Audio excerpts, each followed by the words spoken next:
Okay, ito na yung 31 PSI natin. Tingnan natin mga idol kung mamamatay siya sa 27 PSI daw. So ang 27 PSI mula 31 magbabawas lang ng 4 na hibla. So tingnan natin guys, 4 ha.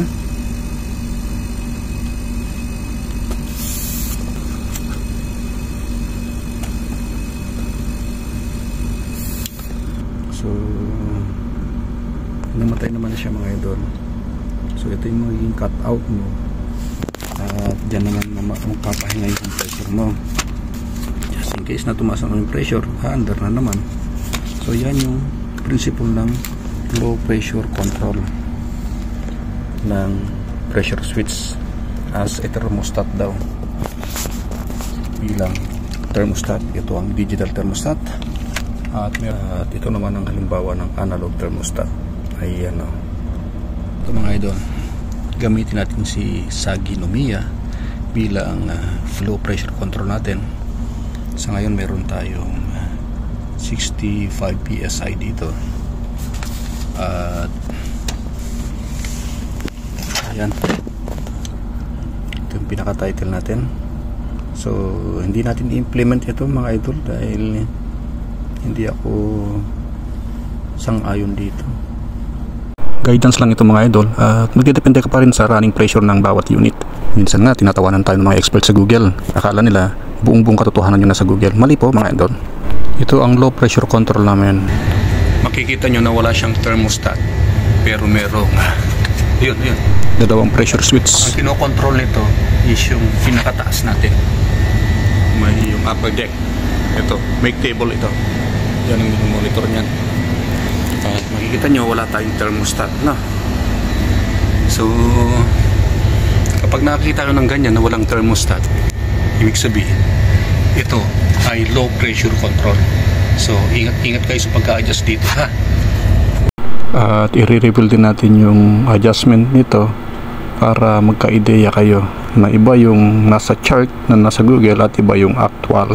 404 ay akma lamang para sa freezer, pero sa chiller napakataas ng value niya. Pero totoo yan mga idol, hindi lang ako comfortable dahil ito ang tunay na adjustment nito, dahil ang running pressure natin is iba. Katulad nito, cut in ito is 30 dahil ang kargante is 40 and then differential is 15. Dito tayo, malapit siya rito sa freezer na negative 21 to negative 18. So ito yung magiging cut in natin, negative 18. At katumbas nito 27 PSI sa low pressure control, low pressure, katumbas nito ng chart na available kay Google under R404. At kapag negative 21 na daw, ang pressure naman na nun sa vapor nyo ha, sa may suction natin lagay yung ating gauge manifold, is 31 PSI. So kung ito ang susundan natin mga idol, isa-set natin ang ating ito, yung cut out. Pagdating naman dito, itong range ang magiging cut out. Ito, yung range na yan magiging cut out. Yung LB/into is katumbas ng PSI yan kapag i-convert nyo. Ngayon, ilalagay natin itong range natin sa 31. And then dito 4 PSI daw. So mapapasin nyo 20 yan, at doon yung isang guhit nya. So sa ngayon nasa 20, nasa 10 ito, ibaba pa natin. Okay, assuming na 4 na yan.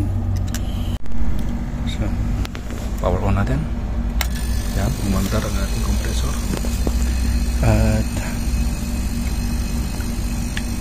i-release natin yung temperature, release natin yung gas.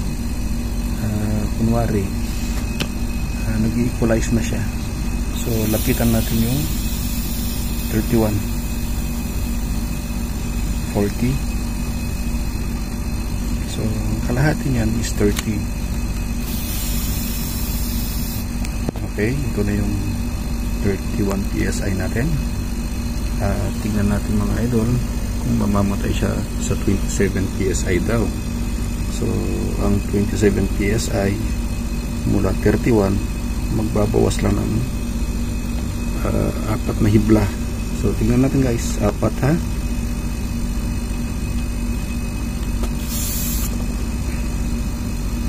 So ito ay isa pa.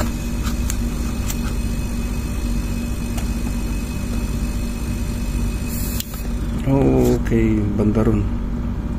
So namatay naman na siya mga idol. So ito yung magiging cut out mo, at dyan naman magpapahinga yung compressor mo just in case na tumaas ang pressure, under na naman. So yan yung principle ng low pressure control ng pressure switch as a thermostat daw. Bilang thermostat, ito ang digital thermostat, at meron naman tayong analog thermostat, at ito naman ang halimbawa ng analog thermostat. Ayan o.